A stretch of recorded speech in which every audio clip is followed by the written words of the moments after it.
Our story begins on a cold, snowy day under a clear blue sky. A young man named Shim Dae-young watches the scene with a very calm gaze. A soldier approaches him and checks his identity on his cell phone. After confirmation, the guard orders a giant metal gate to be opened. They're at the Chirwon conflict zone, an isolated place up north. Passing through the gate, our protagonist begins his solitary journey through the snow. Along the way, he uses a device to check the coordinates. It shows the correct direction, and he wonders if this is truly the path. Then a mysterious blue energy starts radiating from his feet on the ground. He blasts into the air, since awakened individuals like him possess superhuman abilities. Cutting to the past, we're introduced to the event known as the Dawn.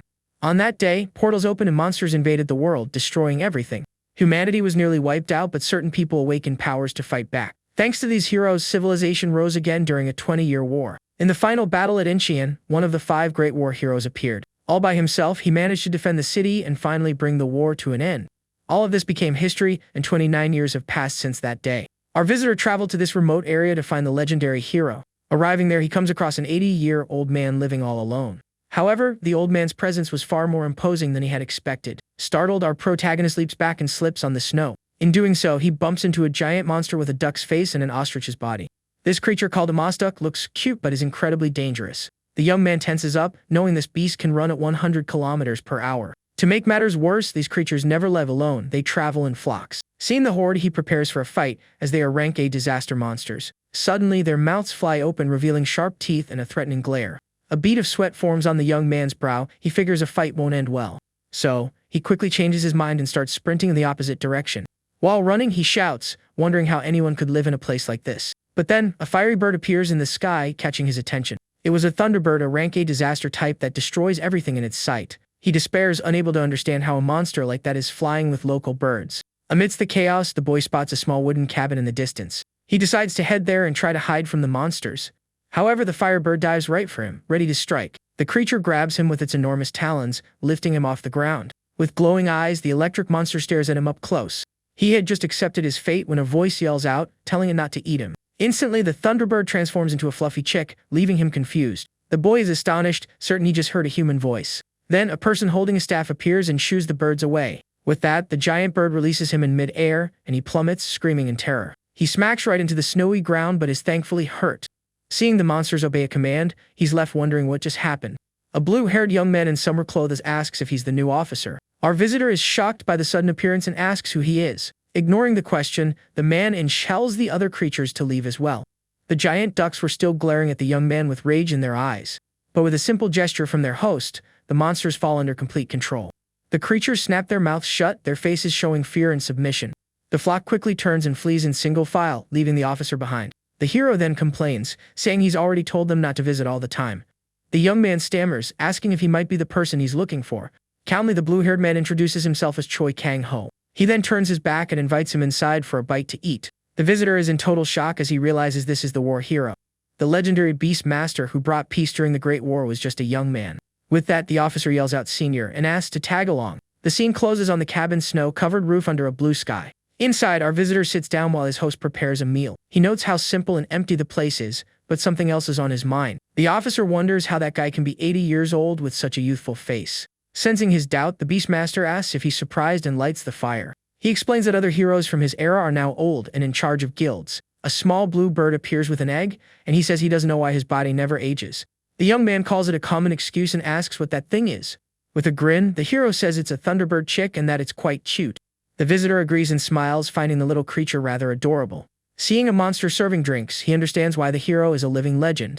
He then mentions that the senior still raises beasts and heard about his partner from the war. His partner was a 9-tailed phantom fox, an SS-rank creature. Shortly after, the host serves a meal with an egg and a mug of coffee. But he says he doesn't want to talk about it, and asks to get to the point. The officer apologizes, stating that a major problem has come up recently. On his phone, he shows new monster species that appeared out of nowhere. The hero's expression turns serious. This is a first since the Great War. Finishing their talk, the visitor says goodbye and apologizes for his rudeness. Before he leaves, he asks one last question: why does he live here all alone? With a serene look, the Beastmaster says he is waiting for something. Curious, the officer asks what exactly he's waiting for out here. Suddenly, a giant white tiger grabs him from behind, sending the young man into a panic. That creature was a saber-toothed tiger, a rank A disaster monster. Kang-ho says his goodbyes, warning that the place gets dangerous at night, so the beast will take him back. Carried away at high speed, the visitor screams for the senior in pure desperation. With the officer gone, the hero stretches, looking very relieved to be alone again. After that, he heads back inside the cabin and peacefully starts washing dishes. He then sits down to watch his small pet monsters eat their food. Later, the young man goes out to sweep the snow, which hasn't stopped falling for a second. Just then, the saber-toothed tiger returns and pounces on him playfully. The giant beast begins to lick its master's face with great care and affection.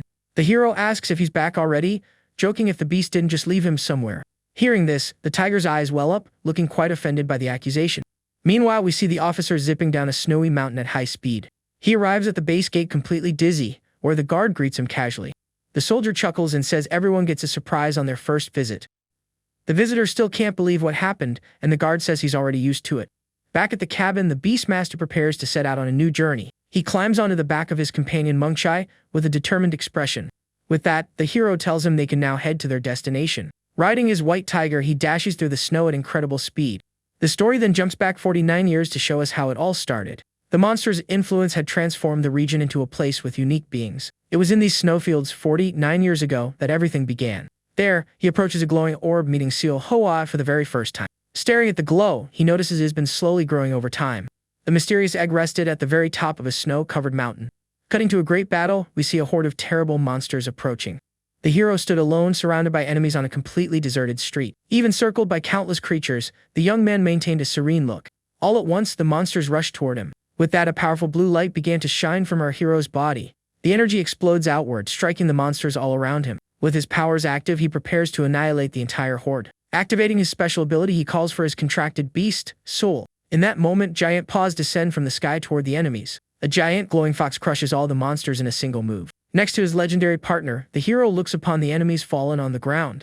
He then reaches out his hand, gently touching his companion's fur. With a serious gaze, he calls to her, ready for them to finally act together. He narrates that his partner had beautiful eyes and silver fur, and together they fought to end that war. In this battle, he managed to save the entire world from total destruction. But in exchange for victory, the hero ended up losing his beloved companion. The giant fox was on the ground, its eyes nearly closed. Heartbroken, he says his farewells and thanks her for all her effort. At his words, the creature's eyes slowly close for their final rest. A look of profound sadness crosses the young man's face as he watches his friend pass. Suddenly, the fox's body starts to glow and break apart into particles. Bit by bit, the legendary creature completely vanishes into the air. He stands in shock, seeing that only a small blue crystal remained in her place. After Seal Ho's disappearance, that object was all that was left of her. And since that day, he has waited there, unchanged from how he was then. He speaks to the orb, saying it will be the new year once midnight strikes. Just then, a tiny earth fairy appears near his clock. The young man smiles, asking if they came from the gate to celebrate the new year. One of the fairies flies to the clock, which reads the year 2069. Beside his tiger, he watches the small creatures flitting around him. With only 2 seconds to midnight, time seems to stand still.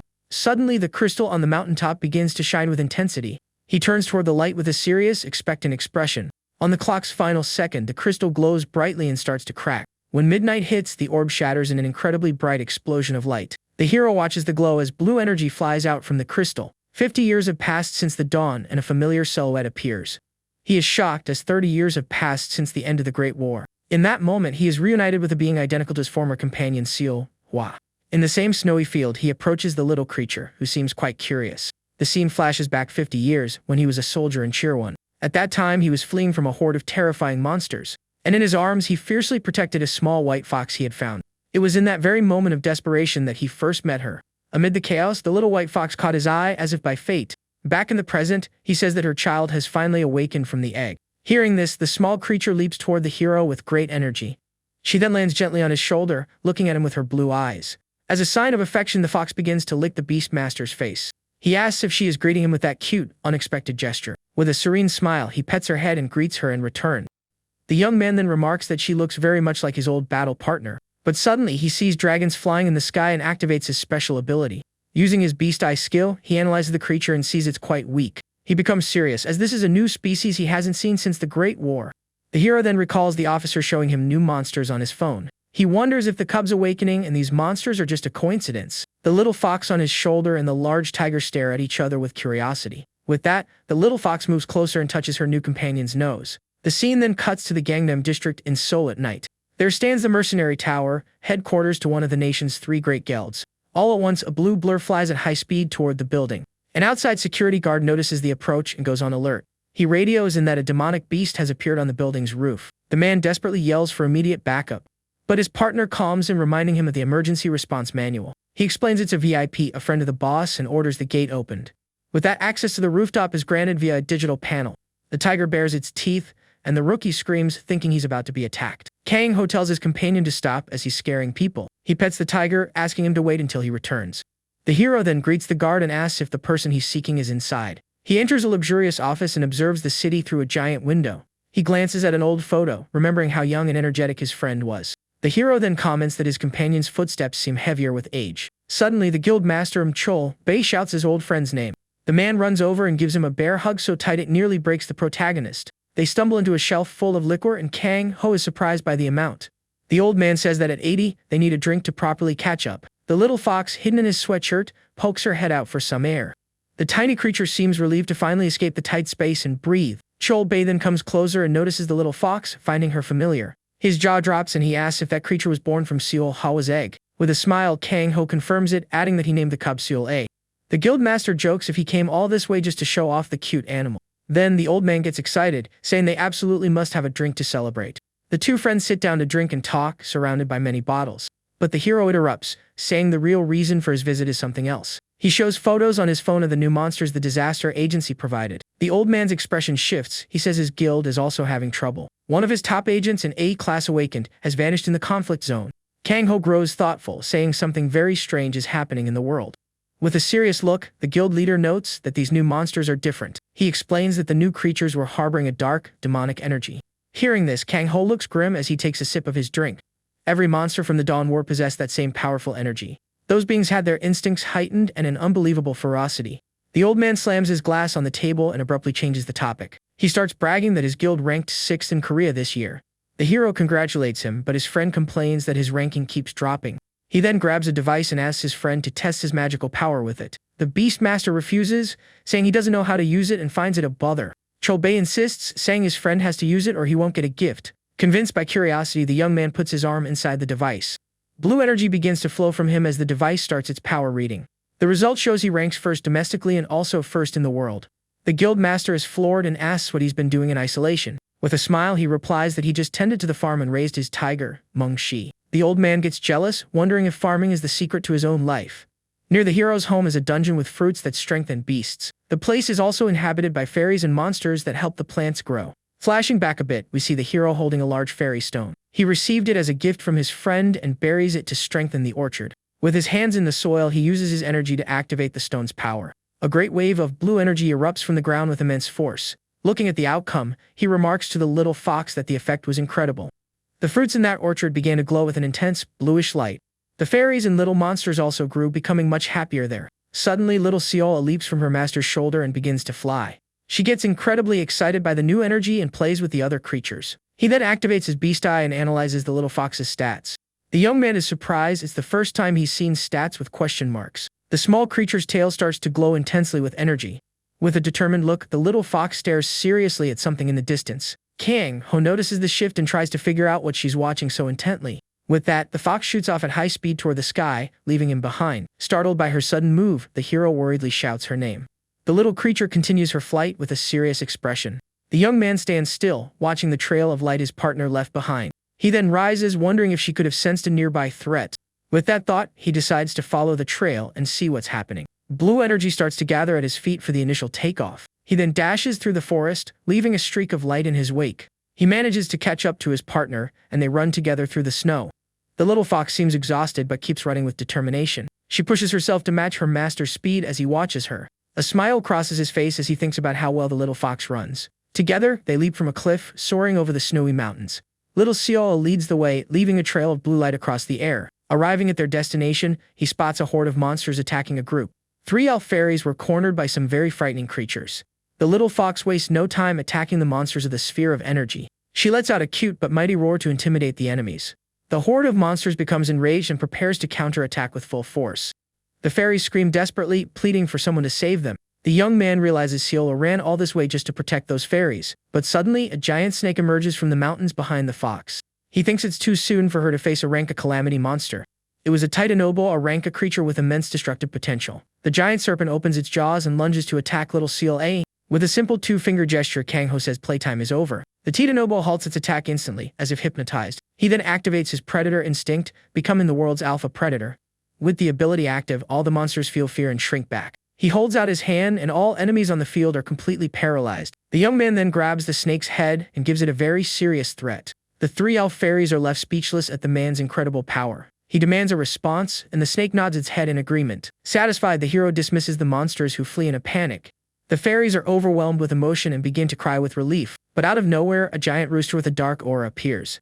The creature glares at the hero, its eyes glowing with a purple light. Little Siola senses the threat and prepares to fight the enemy. The Beast Master is surprised to feel demonic energy coming from that rooster. He uses his ability and sees it's a raptor, and a very weak one at that. The little fox doesn't hesitate, firing a beam of blue energy at her opponent. The rooster retaliates with a dark claw attack, and the two clash. The hero is surprised to see a new species with that demonic energy. The creature then opens a dark portal and quickly escapes through it. Seeing this, the young man prepares to jump into the portal after the enemy. He grows concerned, wondering if there's a Majin nearby now. Suddenly, little Siola begins to glow with an incredibly intense light. In doing so, she sprouts a second tail and gains a new combat ability. Multiple raptors with dark auras emerge from the forest surrounding our hero. The little fox asks permission to go play with the new enemies for a bit. He thinks to himself that she's acting exactly like her mother used to. Back then, he would train with Yahello by giving her a doll to bite. Together, they grew strong through countless battles. But in the end, that path of constant fighting led to a tragic conclusion. That's why he wanted to raise little Siola to have a normal life. However, she was born with a love for battle, just like her mother. With that, he decides to form a contract with her so they can always fight together. A ring of light appears on his finger, and the little fox looks at him overjoyed. He touches her head and promises he will raise her to be the best in the world. A burst of blue energy seals the contract between the two partners. The little fox receives a massive amount of magical power directly from her master. The contract's magic circle shines brightly on the forest floor. With that, a contract ring, glowing with power, appears on the hero's finger. This ring only manifests when a master forms a contract with a beast. He then shares some of his mana to empower the little fox. With that done, he tells her to fight as much as she wants, without a care in the world. The small creature charges at the horde of raptors with all her might. The lead rooster opens its beak, bracing for the fox's attack. He activates sensory transfer, his eyes glowing just like the fox's. The little fox rushes forward, attacking the giant rooster with a direct strike. But the hero advises her not to be reckless and to be more patient in the fight.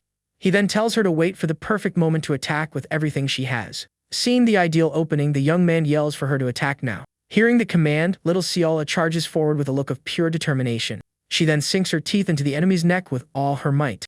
The creature is thrown far away, landing on the ground heavily weakened. The fox uses her ability and begins to absorb the demonic energy. The rooster is left completely powerless as its energy is drained away. Utterly spent, the creature collapses, completely defeated by the fox.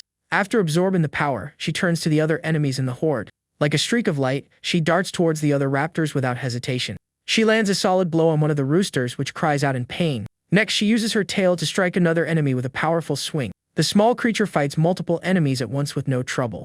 The hero is impressed, commenting that her moves are excellent for a beginner. Siola then grabs one of the raptors with her claws, immobilizing it in mid-air. The rooster shrieks in panic, captured so easily by the fox. With that, the creature's demonic energy begins to be slowly absorbed. As she absorbs the energy, little Siola's eyes turn completely white. After the battle, she evolves, growing a bit bigger and stronger. Around her neck, a collar with a blue gem appears like a gift. With a smile, he calls the fox over and congratulates her on her growth. The little creature's eyes turn white again, as if she's frightened, but she quickly returns to normal and asks if she did a good job. He nods, telling her she was amazing in her first battle. With that, he calls for her to head back home before the gate closes. Suddenly, he turns to the fallen raptors and commands them all to rise.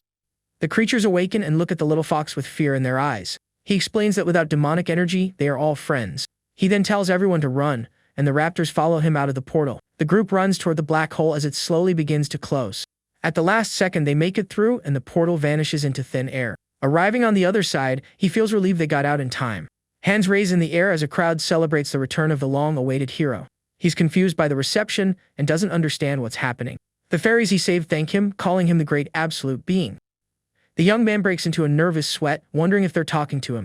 The fairies then rush toward him, and he runs away, startled by the situation. The fairies cheer and also mention the guardian deity, Silver White Fang. One of the fairies approaches, and he finds it odd that she can speak his language. He then asks if this Silver White Fang is his little companion. The blonde fairy gets excited and asks if Siola is the name of the legendary creature. She explains that in her world, white fangs are gods and silver ones are special. Legend says one with 5 tails saved their country from a carcass dragon. To her people, these creatures are practically living, sacred legends. So, seeing him treat this legend like a child, they call him an absolute being. They then begin to perform a welcoming dance for their new master. The young man notices the blonde one wears a crown and communicates differently from the others. With this, he asks if she happens to be some kind of royalty among fairies. The fairy then bows respectfully, confirming our hero's suspicion. She introduces herself as Johanna, the fourth and youngest princess of the Spirit clan. With a smile, he says he didn't guess it because he was an absolute being, or something. The princess begins to explain that their territory suddenly became a dungeon. Because of that, they ended up in this strange and dangerous world. Monsters attacked and stole their dungeon 3 days ago, and now her clan is in danger. He sums it up: they have nowhere to go and are starving. The princess agrees bashfully, and her stomach rumbles loudly right then. Hearing this, he remembers there's an orchard dungeon very close to his home. Feeling sorry for the fairies, he invites them to live in the dungeon near his house. The princess and the other fairies are moved and worship him even more for his kindness. He asks them to stop bowing, but they don't listen to his request. Sweating, he wonders if all princesses from her world are like this. Suddenly, the tiger Mengchi emerges from the water and runs toward them. The fairies are confused by the sudden appearance of the enormous creature. The tiger bares its fangs and a bluish power emanates from its glowing eyes. Terrified by the giant beast, the 3 fairies scream in fear and desperation. But instead of attacking, the tiger starts giving them piggyback rides. The fairies enjoy the ride and the hero just sweats nervously. Feeling jealous, the tiger tries to shake the fairies off, but his master calms him. In his jacket pocket, the young man's phone starts buzzing with a new message. He pulls out the device and sees his friend Chol. Bei added him to a group chat. The old man announces that the hero is in the group and tells everyone to say hi. A smile crosses his face. He figures this was his old friend's handiwork. In a flashback, we see the guildmaster snapping a photo of his friend with the fox. The old man boasts about modern technology and how he can share anything. In the group chat, the other war heroes start arguing and bickering among themselves. Kang Ho laughs, thinking they haven't changed a bit since the old days. He then thinks back to his comrades in arms who fought by his side. Together they became known as the 5 Great War Heroes. He decides to go see his old friends and train little Seal A. With that in mind, he begins to plan the best training for her. He sends a key in the group chat, and chaos immediately breaks out. A crowd of reporters and fans gathers on Bukhansan Mountain. A reporter announces they are broadcasting the huge event live. News that 2 war heroes would face off had drawn everyone out. Fans snap photos and cheer excitedly for their legendary idols. Atop the mountain stands sword god Park Jun-woo, ranked 20th in the world. The old swordsman faces his opponent with a cold, calculating stare. On the other side is bow god Kim Ho-young, ranked 21st in the world. With his bow in hand, the archer prepares for the grand duel. Suddenly, a woman with red hair parts the crowd. It was the flame witch Li Min-ah, another of the 5 Great War Heroes. Tired of the fighting, she tells him to stop it and go home. But the swordsman says there's no going back. The fight is happening no matter what. Angrily, the archer says the senile old man is about to get beaten down. The sword god loses his patience and readies a full-force attack. He draws his sword, warning his opponent not to blame him for what comes next. The bow god accepts the challenge, preparing to fire his arrow. The witch thinks to herself that they haven't changed at all, and old habits die hard. She then raises a hand and announces the battle is now an official match. But suddenly she notices something odd in the sky and pauses. The crowd also looks up, growing excited for what's about to happen. A massive explosion of blue light occurs, and a man appears in the sky. It was our hero, flying toward the battle site with his little fox. He lands in the middle of the crowd, which stares in surprise and awe. The witch then smiles and announces that today's match is cancelled. The 2 old men are furious, saying they're already past the point of no return. With a smirk, she asks if they're really going to fight with Kang Ho right there. Hearing his friend's name, the swordsman is shocked and instantly stops his attack. The archer is also stunned, barely able to believe it's really him. From the crowd, a hand raises to wave at the old friends. It was the Beastmaster with little Seol-A on his head, waving to them. The archer jokes that his friend finally showed up before they kicked the bucket. With a smile, he says he's going to eat and shop with his old friends. The little fox is confused by the word shopping and doesn't know what it means. The scene then cuts to a temple where swordsmen train with great seriousness. This is the sword god's new guild for training his successors. Inside the temple is a large storeroom filled with various rare medicinal herbs. He is surprised to find a rare herb that amplifies mana. The little fox tries to eat the plant, but the hero stops and scolds her. The swordsman tells him to take it all and feed the little creature well. Filled with envy, the archer yells for his friend to go ahead and raid the whole storeroom. Kang Ho expresses his thanks, and the old man says he was always prepared to give it all. With a smile, he asks his friend to visit more often in the future. The young man confirms he will and bids his old companion farewell. The 2 old men then invite him to a feast, since they haven't seen each other in 15 years. On the table, a huge spread of food and drinks is served for them. They declare they'll drink 15 years worth of soju to celebrate. Breaking a sweat, he wonders why only their appearances seem to have aged. Kang Ho scolds them, saying they should stop drinking at their age. The next day, he heads to the Bank of Seoul to handle some business. He walks toward the building with his small fox perched on his shoulder. A manager greets him with deep reverence and leads him to the VVIP room. The hero says he wants to withdraw some mana stones and asks him to stop bowing. He whispers to Seol-A that they need money to go shopping. The manager says he can use the armory and storage room as much as he likes. Meanwhile, a man on a motorcycle stops in front of the bank, observing the hero. With a serious gaze, the mysterious biker watches him from afar with interest. After he leaves the bank, the manager and other employees bid him farewell. The biker smirks and decides to see what's so special about that guy. He activates his special glasses, equipped with a mana detector and penetration lenses. His scan shows the manager has a few mana stones, but his power level is low. Annoyed, he complains that the manager is broke and doesn't get the fuss. But when he scans the hero, he sees 3 S-rank mana stones in his pocket. He's also carrying 2 A-rank and 5 B-rank stones. The man is shocked by the sheer amount of money he's carrying. He then tries to measure the young man's mana, but something strange happens. The device fails to get a reading, classifying him as a non-awakened. Meanwhile, our hero walks calmly down the street with his backpack. With a sly grin, the biker sees a golden opportunity. He calls his boss, telling him he's found a perfect target for them. The hero stops at a food stall, eating a skyr with his little fox. The biker tails him, telling his team to keep up the tracking. The young man then arrives on a dark and deserted street at night. He enters a small, old shop that appears to be abandoned. Inside, a woman with fox ears greets him and makes small talk about the weather. She comments that his tiger must have already become an absolute monster. With a curious look, she asks if the new creature is a descendant of Seol. He confirms it, explaining she's a slightly different subspecies. The elder says that in her 100 years, she's never seen anything so rare. With a serious expression, she asks him to raise the greatest battle beast of all. The young man just smiles and leaves the shop with the little fox on his shoulder. 50 years after the dawn, he walks along a crowded street. He notices the people here come from many different races and cultures. Various races from the new continent had come to Earth and built this city. One of the 5 war heroines, the Flame Witch, is also one of them. Her race is magical, spending 80% of their lives in a youthful form. Besides them, another famous race from the Mu continent also settled here. It was the clan of dwarf blacksmiths, who greet the hero enthusiastically. The workshop owner embraces him, asking if he found what he was looking for. He says yes, and the blacksmith complains that they've been swamped lately. The hero then says he has a favor to ask, if it isn't too much trouble. He shows a magical bracelet, and the dwarf recognizes it as an aura blade. Kang Ho explains he took it out of storage after 15 years and it needs maintenance. The blacksmith says a request from him is always their highest priority. He then yells for all the other dwarves to stop what they're doing. With an awkward laugh, the young man thinks they're still the same as ever. The scene cuts back to the street where he was before entering the workshop. The thugs are spying on his shopping list, shocked at the cost of the items. The gang of Awakened then decides to ambush the hero as soon as he leaves. The blacksmith finishes the maintenance, and the bracelets glow with blue energy. He explains the item is now stronger and its mana is easier to control. The young man declines to test it, saying he'll have a chance for that soon.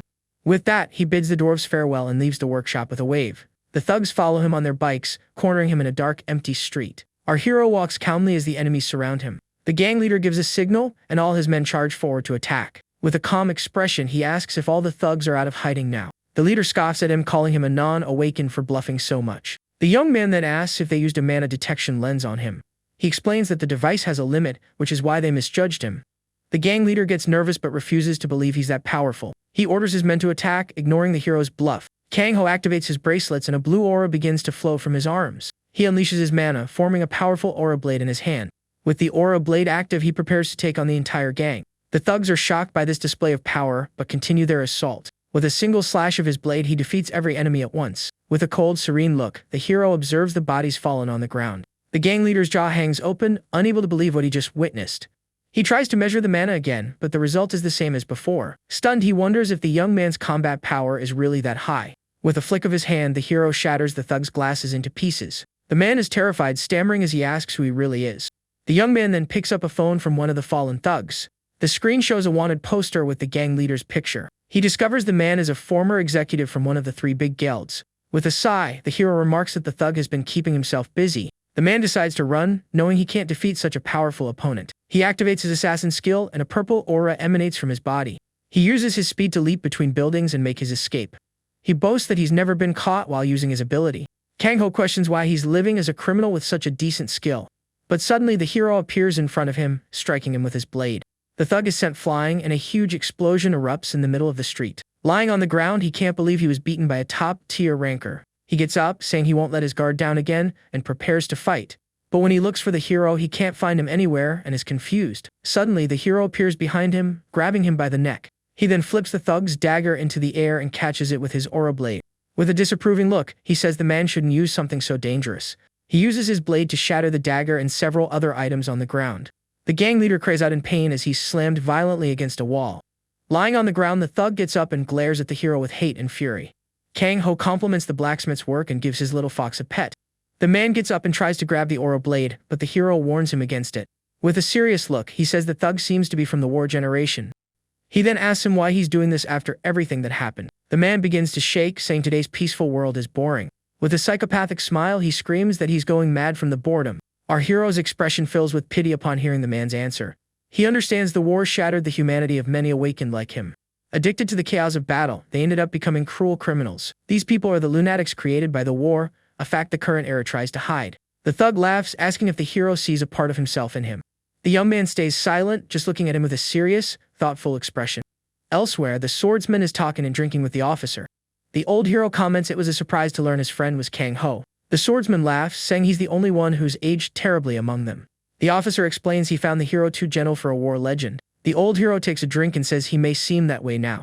But he warns it's not the whole story, and the officer becomes curious. With a serious look, he reveals that Kang Ho has a truly awful temper. Back at the fight, the hero questions the thug about hating this era of peace. With a sadistic smile, he says he'll give the man exactly what he wants. The swordsman says there's no stupider way to ask to be taken out. He even claims he'd rather take himself out than get caught by the Beastmaster. In the fight scene, the hero unleashes a flurry of swift blows on his enemy. Every punch and kick lands with brutal force. The young man then channels energy into his fist for a final attack. He lands a powerful punch to the man's face, sending him flying from the impact. The blow creates a massive cloud of dust and debris in the street. Back at the temple, the swordsman's phone starts ringing. He answers surprised, asking what made his friend call him first. Kang Ho says he has some business and asks if he knows a Li Zhong Mayong. The old hero erupts in fury, shouting that the man is an absolute scoundrel. He asks where the thug is, and the young man tells him to send some of his men. He then informs him that he's already taken down the entire gang. The thug realizes he's the king of demonic beasts and is left in shock. Frightened, he confirms this is the only hideout and that it was robbed.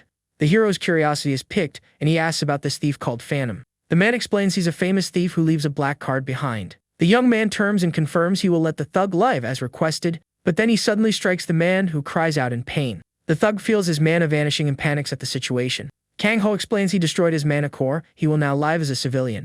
The man screams, begging to be put out of his misery, as he can't live without his powers. With a cold look, the hero says he must now remember this pain and carry on. He thinks about the sacrifices made to achieve peace, lost in thought.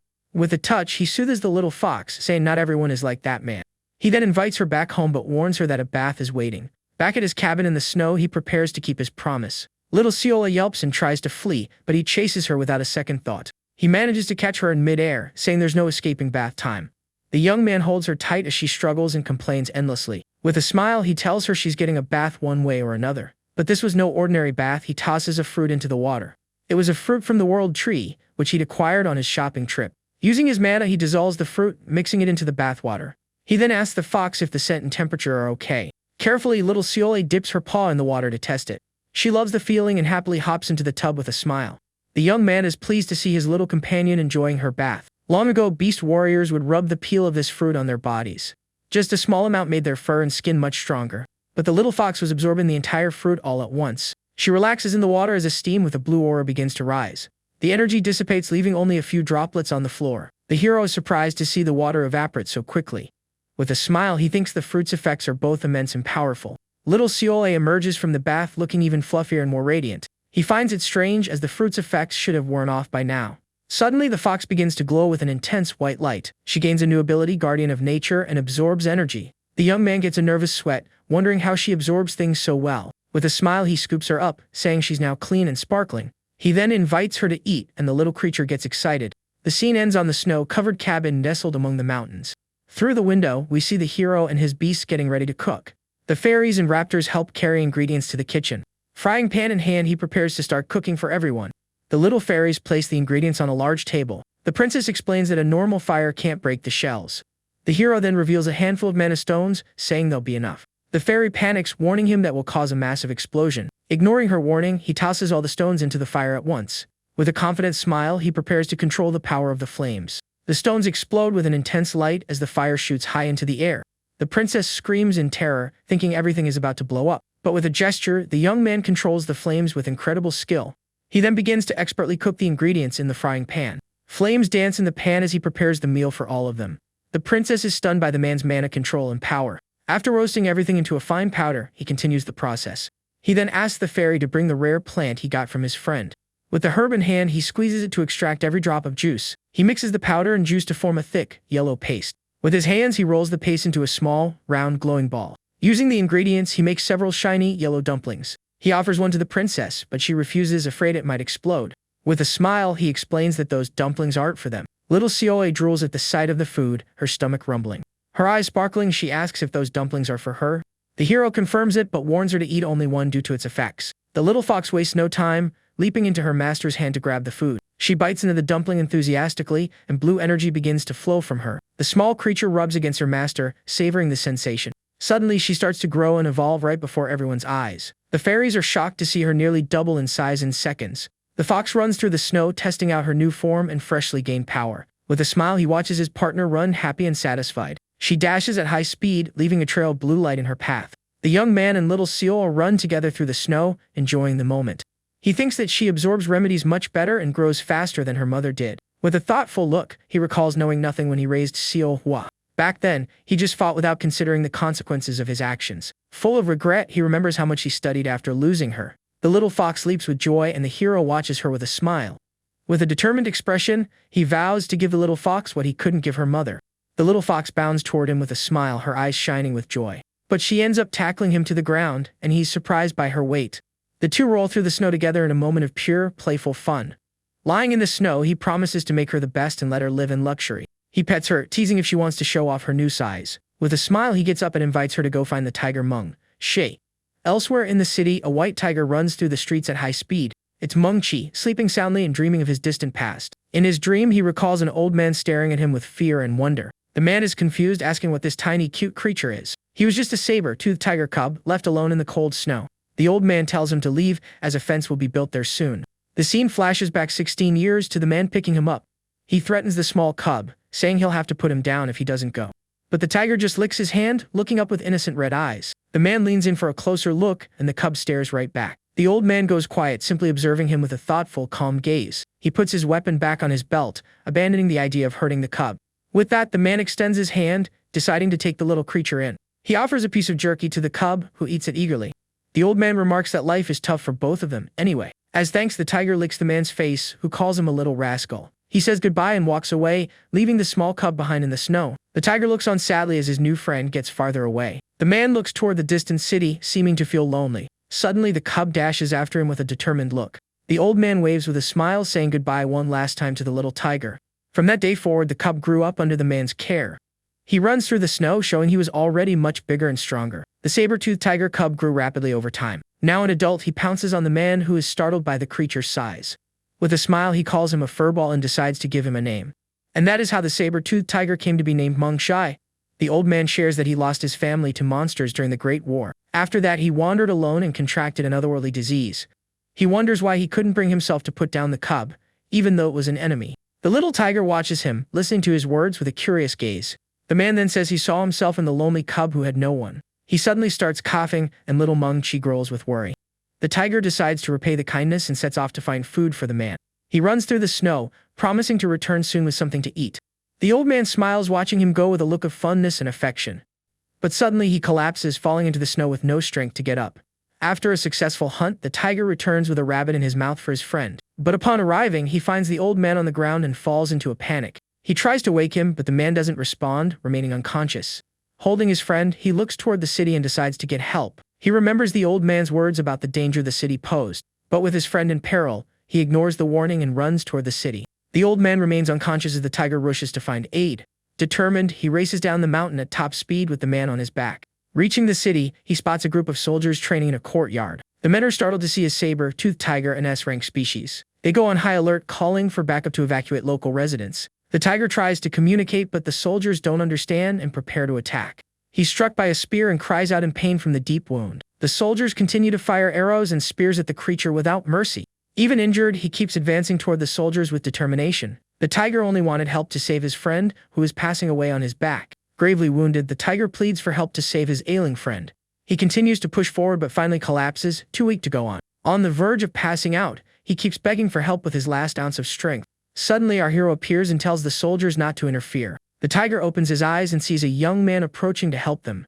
Kang Ho says it's just a stray and that he can handle it easily. With a single touch, he heals the tiger's wounds, and the soldiers obey his command.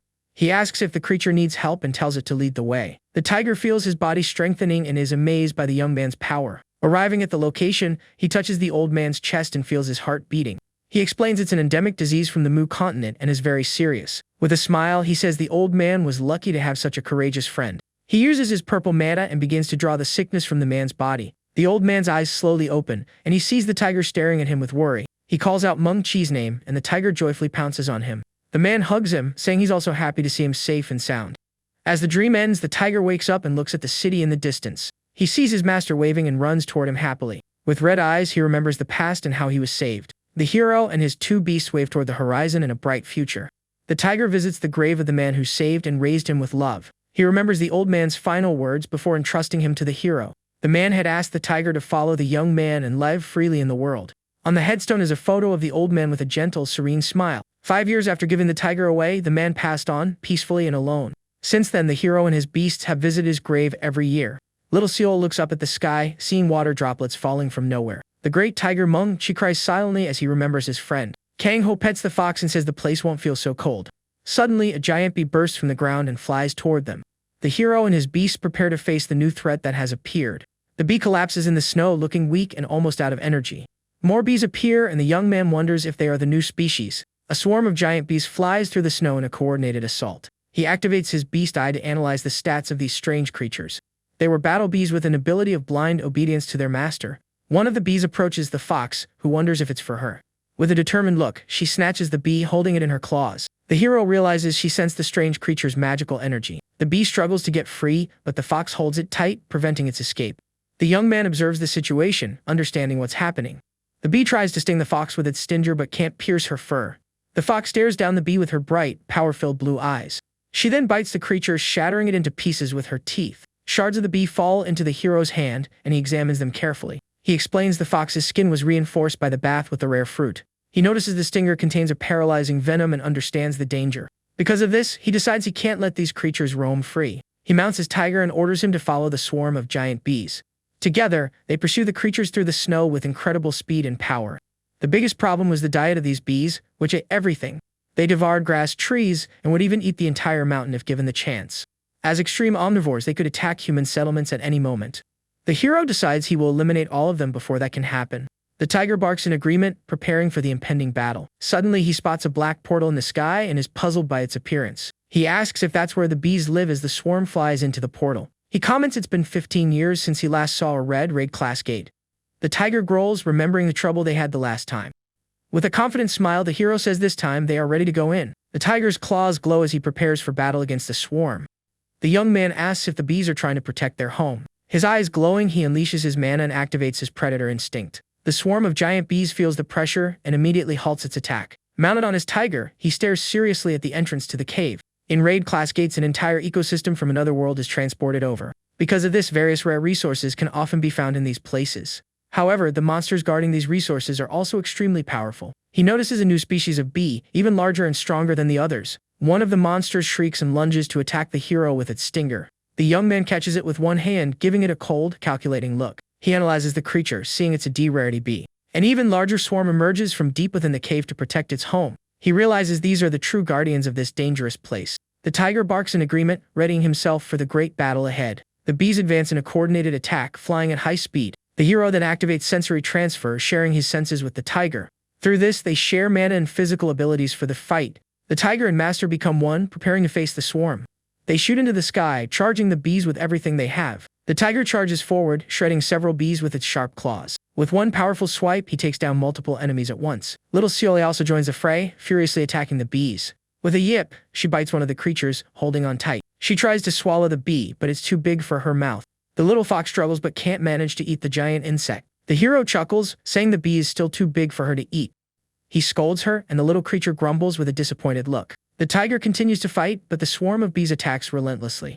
The creatures fire a rain of poisonous stingers in his direction. With a serious look, the young man realizes the enemies are endless.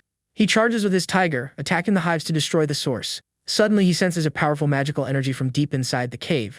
He decides to go see for himself what's happening in there. He leaps from the tiger's back and advances alone toward the energy.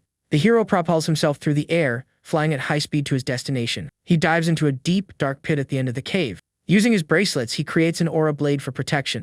A swarm of smaller bees emerges from the pit, surrounding him from all sides. He then activates his blade, wiping out all the creatures at once. With a keen eye, he pinpoints the origin of all the magical energy.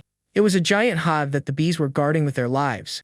He lands on the ground, preparing to face the source of all that power. A dark silhouette with a purple aura appears before our hero. With a serious gaze, he realizes that creature has finally shown itself again. It was a demon man with red eyes and an overwhelming presence. The dark being is surprised to see the young man made it this far. The hero faces him with a cold, determined look, showing no fear. A voice in his head screams in desperation, saying they're in big trouble. He's confused, trying to understand where that voice is coming from. The dark silhouette shouts, thanking God that he can be heard. The young man is even more confused by the demonic being's behavior. He then introduces himself as fourth in the hierarchy of the demon kingdom. With a serious look, the hero wonders if the creature is about to attack. But suddenly the dark silhouette transforms into a man with purple hair. With his hands in the air, he unconditionally surrenders to our hero. He explains that he hates fighting, especially against such a strong opponent. Elsewhere, the tiger Meng-Chi watches the situation with a curious look. He seizes the distraction to start eating the bees from the giant swarm. With the enemy's surrender, the young man deactivates his aura blade and relaxes. The young man understands he is different from the other demons he met in the war. With a serious look, he approaches and asks what this creature is. The purple-haired man says that if he needs a label, he's a demon. The hero finds a demon's presence here odd, and the little fox attacks him. Embarrassed, he explains he fled from a fight and got caught mid-transformation. The young man questions him for bringing a queen bee along while escaping. Looking scared, the demon stretches and reveals the large creature behind him. It was a sea-rarity queen bee with powerful attack and defense. He explains the bees aren't dangerous, and he only sent them for reconnaissance. With a gesture, he pets the queen, transforming her into a small statue. The bee becomes a fossil, and he explains that in this state, it only eats pollen. The hero is surprised by the skill and power of the demon before him. He continues explaining she wouldn't hurt anyone and is harmless. But suddenly, the tiger Meng-Chi appears and devours the statue in one gulp. The demon panics, saying he'd raised her since she was small. Little Ciola pounces on him and begins to absorb his demonic energy. He screams in despair, asking who these strange creatures are. The hero realizes the demon isn't a threat, but a source of information. With the fox attacking him, the man begs them to make her stop. The young man recalls the demon's shocking strength, something he can't forget. With his hand glowing, he prepares to seal the demon's power. He then grabs him by the chest and begins to absorb his demonic energy. With a serious look, he warns that he's putting a safety measure on him. The demon cries out in pain as his mana heart is sealed by the hero. The purple energy is pulled from his body and he collapses powerless. The little fox jumps on him and starts to eat the leftover energy. She complains that it tastes bad and the demon is shocked by the situation. The young man threatens him, saying he'll finish him off if he tries anything funny. Scared, the man agrees while the fox wonders what kind of mana this is. Outside, various guilds have gathered after hearing about the gate's appearance. The only reason so many guilds were there was for raid priority. With the war over, a gate with so many resources was a valuable treasure. The selection for raid priority was decided through a tournament. A blonde man in sunglasses kicks his opponent with a powerful blow. The guild with the strongest fighter would win priority to raid the gate. One of the three big guilds had recruited a special fighter for the tournament. The blonde man dodges an attack and counters with a spinning kick. He was known as King, the world's 10th ranked SS hunter. After defeating his opponent, he snaps a selfie to post online. Besides being a powerful hunter, he was also a famous influencer. A large, strong man challenges him, saying he'll turn him into mincemeat. He counts to 5 and glares at the blonde man with pure rage. King is unfazed, saying the big guy is acting tough because he wants a beating. The two then charge at each other to begin the battle for the gate. They trade high-speed punches and kicks in a very even fight. But suddenly 2 figures emerge from the gate, interrupting the brawl.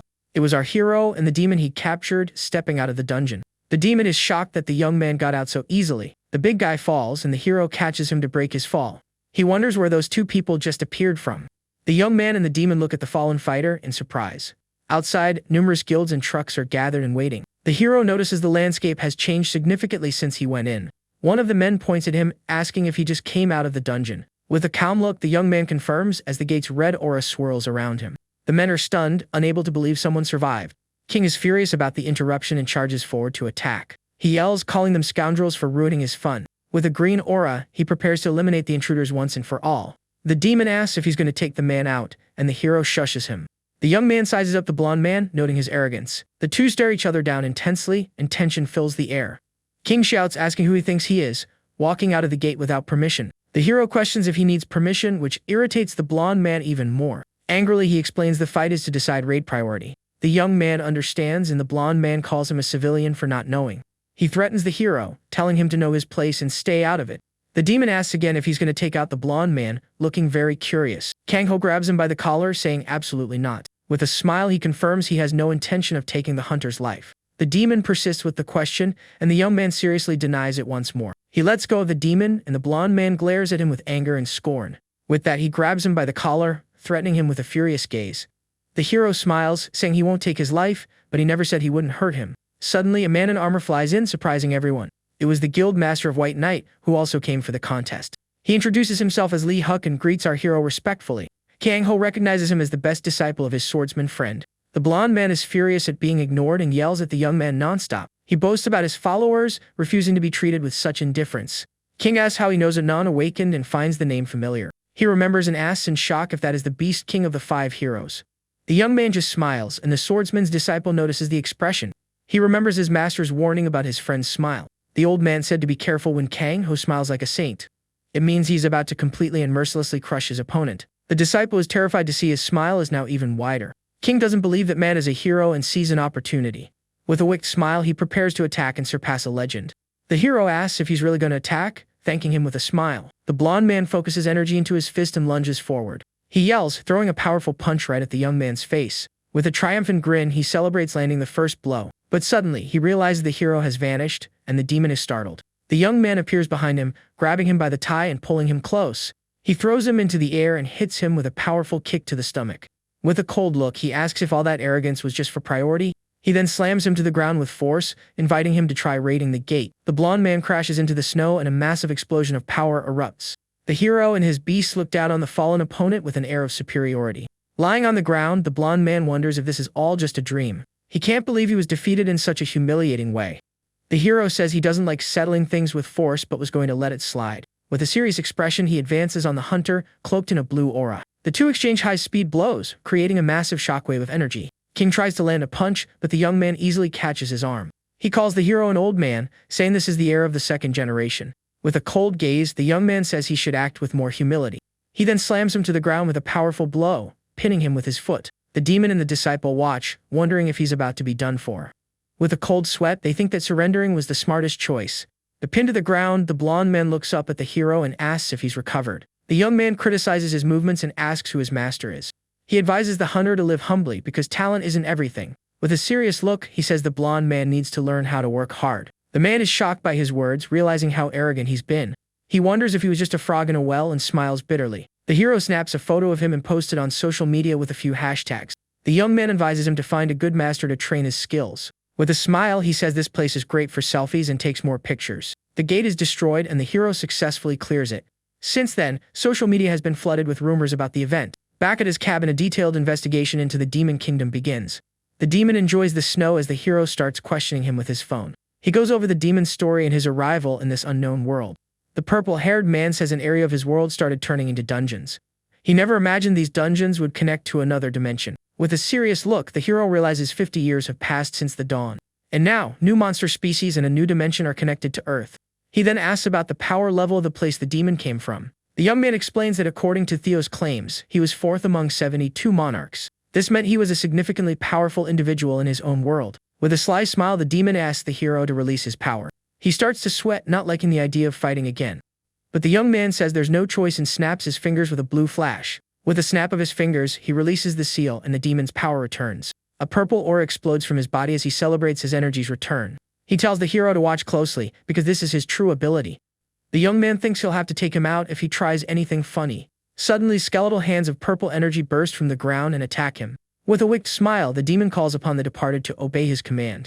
Numerous skeletons with red eyes and purple auras rise from the snow. The hero is surprised, wondering if this man is a necromancer.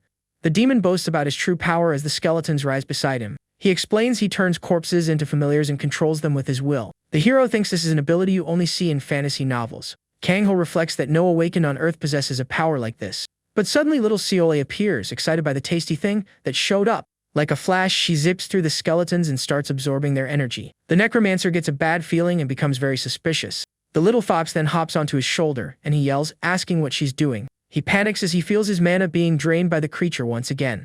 Shocked, he asks if this was all part of the Beast Master's plan. With a slight smirk, the hero replies with something along those lines. The demon is utterly confused by the response and understands nothing. The young man watches as the mana in the enemy's core is slowly purified. Theo realizes the empty space is being filled with purified mana. The little fox looks cute and sparkly after absorbing the energy. With that, her tail begins to glow intensely and a new one sprouts beside it. The Beastmaster is surprised to see she's gained a second tail. Her status window now shows her rarity as double S rank. With a smile, he notes that the little beast got a new tail and evolved. The second tail ability has been acquired and others will activate over time. He then recalls the legend of the silver fox mentioned by the elf princess. The story told of a five-tailed fox that fought a dragon. This makes the young man wonder if his partner will keep growing like the legend. Suddenly, the phone in his pocket begins to vibrate with a call. He answers and realizes it's his old friend, Chobei, calling him. On the other end, the guildmaster asks our hero for a favor. The old man explains that another ranker from his group vanished in the southern conflict zone. The missing person was Hound, the 30th strongest hunter in all of Korea. In a concerned tone, his friend says he has already pulled his forces from the area. The hero's face turns serious as he asks what on earth is happening down south. The southern conflict zone included Daegu and Busan, with the final entrance at Daejin, but the city remains safe only because of a family of legendary mages. Arriving there, the Beastmaster uses his double S rank free pass to enter. A soldier greets him respectfully, and he requests permission to pass the gate. The guard agrees but hesitates when he sees the hero's odd companion. He then asks who the person beside him is, and the young man looks awkward. He says it's his assistant while the demon happily eats a lollipop. The soldier gets a notification and says everything is in order for them to proceed. Passing through the gate, they encounter a city in complete ruins. 30 years had passed, but the southern part of the country was still a war zone. Calamity species dominate the area, locked in a brutal, endless fight for territory. Seeing dragons battling in the sky, the hero begins to ask a very obvious question. He wonders why no one has cleared them out and calls his tiger to move forward. With that, the Beastmaster tells his new assistant to get on the animal too. The demon says this place reminds him of home and isn't so bad, but suddenly a piece of a monster comes flying right at him. The assistant flinches as the creature part gets very close to his face. Kang-ho then asks if he'll enjoy those memories with his mana sealed. Scared, the demon changes his tune, saying it's time to embrace new scenery. He hops on the tiger, bidding farewell to his old memories to follow the hero. The truth was, there was no need to clear the area, as the population hadn't recovered, and the mana stones from the already evolved monsters were worthless. Because of this, the southern region had become a complete and wild wasteland. Spotting a sign for Daegu, the demon remarks that it really does look like his home. The young man explains that the heat grass transforms the place into a rainforest. Seeing his beasts struggling, he apologizes, as they aren't used to it. Because of this, the hero decides they'll continue on foot from here. Suddenly, a scream gets their attention, and they wonder what it was. With a serious expression, the Beastmaster wonders if someone is nearby. He then takes off at high speed to investigate the source of the noise. The demon notes that the sound is getting much closer. Seeing the energy in the air, the young man wonders if that was really an explosion. Just then, another shockwave rips through the forest with immense force. Suddenly, they spot two giant monsters fighting ferociously. A wolf and a lizard tear at each other with teeth and claws in a brutal battle. The hero then realizes the creatures aren't fighting, but fleeing. With that, a massive wave of energy hits the monsters, sending them flying. Through the smoke, they spot a blonde man surrounded by fallen enemies. The young man finds this strange, as his friend said all forces had been withdrawn. Looking closer, he finds the hunter's face very familiar. Kang-ho is certain he's seen the man before and tries to remember where. The demon then recognizes him, asking if that isn't the guy King. The hero confirms it, wondering what on earth he's doing in a place like this. With a powerful aura, the hunter glares at the Beastmaster with a serious look. The young man gives a cold stare, wondering if the blonde guy wants another thrashing. But suddenly, the hunter bows respectfully, greeting him as Senior. Kang-ho finds this odd, commenting that the young man has become strangely polite. King asks what he's doing here, but the hero throws the same question back at him. With a confident smile, the hunter replies that he's here to train. The Beastmaster breaks a sweat, unable to believe he's training here. The hero thinks that no idiot would purposely enter a world with mutated calamity monsters. But he realizes that if you live long enough, you eventually see that nothing is impossible. The hunter explains there are many variants, and they get stronger deeper inside. The young man then asks how exactly he was conducting his training here. The blonde man awkwardly scratches his head and starts to explain his training method. Just then, a swarm of flying insect-like monsters approaches them. He explains his method is simple: he destroys every last scoundrel he sees. The young man says he burns all his mana, recharges, and does it all over again. The demon looks disgusted and tells the human to take it down a notch. The hero finds his training method basic, like treating mana as a muscle. He thinks that efficiency is what matters, just as his swordsman friend taught. Kang-ho remembers the blonde man as a genius with raw talent but no master. Therefore, no matter how much of a genius he is, self-training has its limits. But suddenly, the Beastmaster grabs the hunter's fist, stopping him. King feels his mana vanish, wondering if he's about to get beaten like that again. The hero tells him to listen, saying that in a real fight, balance is key. He explains that if you lower your guard, the enemy will naturally attack that opening. At that moment, the hero demonstrates how an enemy exploits that opening to attack. The young man teaches him to draw the enemy in close and catch his breath, and then finish them with his stored mana as his body needs stability. The blonde hunter decides to test the Beastmaster's lesson. He thinks he'll lower his guard on purpose to bait the enemies. At that, a horde of monstrous insects charges right for him. The young man knows that if he shows any weakness, the enemy will attack without mercy. He then uses his stored mana to attack at the perfect moment and defend himself. With a grin, he realizes the fight is going exactly as he wanted. The young man gets excited, understanding that this is true balance.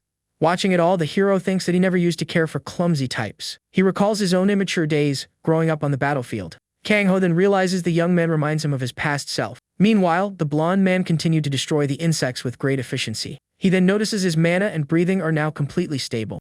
The hunter remembers always finding others' advice useless and annoying, but now he feels he wants to learn so much more from this incredible man. With that, the young man runs to the group, asking if he can tag along. With a new and unexpected companion, they finally reach the city's center. The Beastmaster looks to the sky, sensing something very strange is present. They all look up, on alert from the energy they're feeling. The demon is shocked, shouting that it's a powerful demonic energy. He explains the energy covers the whole area like a giant, sinister dome. The blonde hunter complains that his phone is out of service, and he has no signal. With a serious look, the hero says this must be where the mercenaries vanished. He then notices something odd in the middle of the city and pays close attention. Pointing into the distance, the young man identifies it as a crypto-type monster. He explains the mother roots itself in one spot to expand its territory.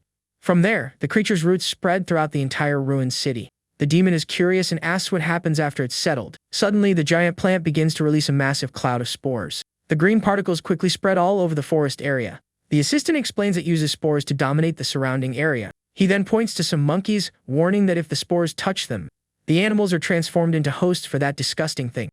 With that, the monkeys become monsters, and the demon says they were a plague. The Beastmaster catches a spore, and his assistant screams for him not to touch it.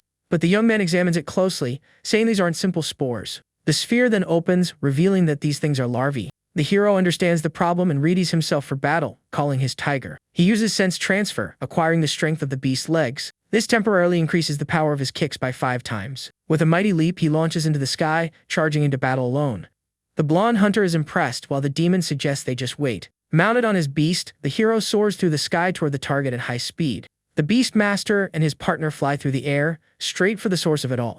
Arriving there, they finally reach the origin of the crypto-monster race. This was the crypto-mother, which had rooted itself firmly in this spot. She had already turned every living thing around her into a host. The creature detects the intruders, sensing a human and a beast approaching. With a smirk, she thinks that this peaceful world lacks strong warriors. With that, she issues a level 1 alert to capture and transform the intruders. Answering the call, a horde of monsters charges to attack the hero. The young man and his partner expertly dodge the horde of flying creatures. Seeing so many enemies, the hero realizes his suspicion was correct. The missing hunters had been transformed into hosts right here.